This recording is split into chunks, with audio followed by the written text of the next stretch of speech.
চলতি বছর জুড়েই ছিল তারকাদের বিয়ের ধুম। মৌসুমী হামিদ, জোভান, চমক, অর্ষা, স্বাগতা, তামিম, নাদিয়া, সুজানা ও শিরিন শিলা সহ প্রায় এক ঝাঁক তারকা এবার 2024কে বিদায় জানানোর আগেই বিয়ের পিঁড়িতে বসলেন মডেল ও অভিনেত্রী প্রিয়ন্তী উর্বি। পারিবারিক আয়োজনে গত 27 ডিসেম্বর জীবনের নতুন অধ্যায় শুরু করলেন তিনি। জানা গেছে, প্রিয়ন্তীর স্বামীর নাম সালমান আহমেদ। বর্তমানে দেশের একটি জাতীয় দৈনিকের বিপণন বিভাগে কর্মরত রয়েছেন তিনি। ফেসবুক এক স্ট্যাটাসে বিয়ের বিষয়টি নিশ্চিত করেছেন প্রিয়ন্তী সালমান দুজনেই।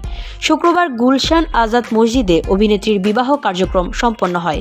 বিয়েতে দুই পরিবারের সদস্যরা উপস্থিত ছিলেন। জানা গেছে, বছর খানেকের পরিচয় থেকে বন্ধুত্ব উর্বি সালমান।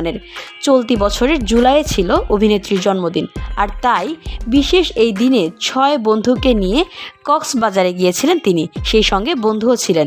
সমুদ্রের তীরে বসেছিলেন উর্বি। সেখানেই সিনেমাটিক স্টাইলে অভিনেত্রীকে পায়েল পরিয়ে দিয়ে বিয়ের প্রস্তাব দেন সালমান। সালমানের প্রস্তাবে সাড়া না দিয়ে পারেননি এই অভিনেত্রী।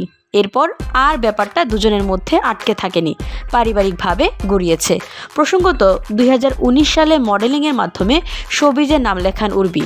এখন নিয়মিত নাটক ও ওয়েব সিরিজে অভিনয় করছেন। মিষ্টি হাসি ও সাবলীল অভিনয় দিয়ে এখন পর্দার প্রিয় মুখ Urvi. VOD Bangla news desk.